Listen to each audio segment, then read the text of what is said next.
Alright, Zach. Tonight I'm going to show y'all one of my treasures. This is my grandma's Better Homes and Gardens cookbook. It's the kind of cookbook that's got more index cards and scrap pieces of paper with written recipes on it that probably does pages.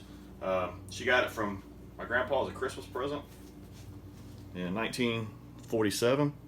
So I inherited it. It's got a lot of really good recipes in here. So what I'm going to try to do is I'm going to try to go through and convert as many of them as I can to the Easton Instant Pot. There's some in here that can't be converted. It just is what it is. But I'm going to try to do as many as I can. So tonight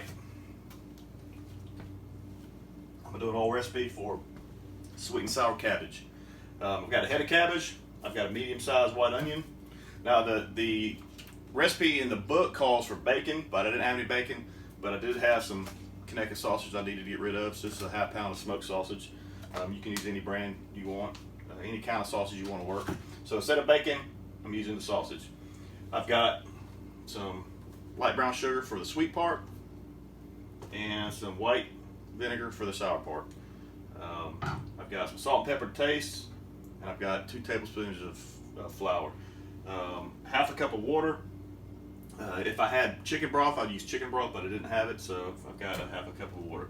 So I've got some prepping to do. I'm gonna go ahead and chop this up, and I'm gonna cut this into small, about 1/4 inch pieces. I'm gonna brown it in my Instant Pot first. So once I get done browning it, I'll be back and show you how to do the rest of it. Sweet and sour cabbage. We'll see y'all in a few.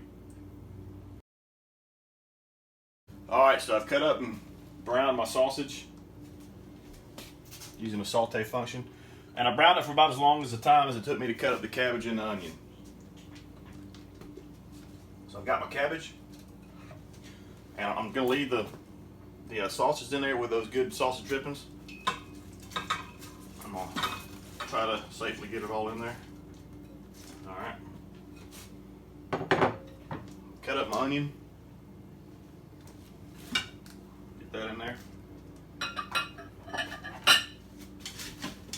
Try as much as I can. Stir it up a little bit to kind of mix it up with that grease, but it's going to be a little hard to do. All right.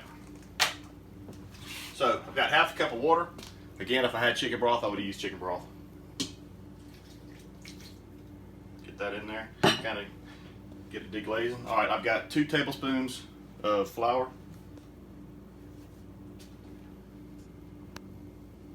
Get that sprinkled in there. I've got 2 tablespoons of light brown sugar. That's where the sweet's going to come in. I'm going to break that up a little bit and kind of get that spread around. All right, a little salt and pepper to taste. You don't want to add too much because you can always add it at the end. It's about maybe ½ teaspoon.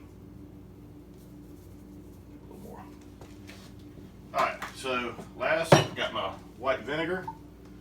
I'm going to pour it to 1/3 of a cup.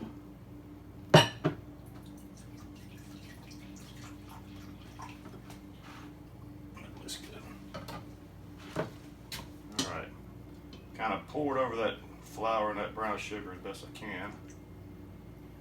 So, all right. I'll take your lid, put the position to seal.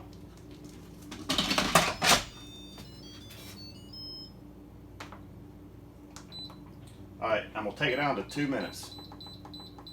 And the way I'm doing it for 2 minutes is because I want that cabbage to be a little crisp, because tomorrow when I try to heat it up, I don't want to be all soggy. So 2 minutes and we'll be back. Alright, we're back. I did 2 minutes of high pressure cook, then I did a quick release, and I'm telling you, this turned out really good. It's got a good, you can definitely taste the sweet and the sour in it. With that sausage in there, kind of makes it a one-pot meal. I mean, we're just going to eat this for dinner tonight. So I got to say, that's a good recipe from 1947. I'll make it again for sure.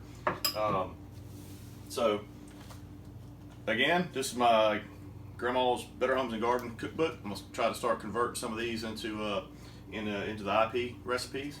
The sweet and sour cabbage, whenever good, I think grandma would approve. For the recipe, probably not of the beer, but we'll see y'all next time.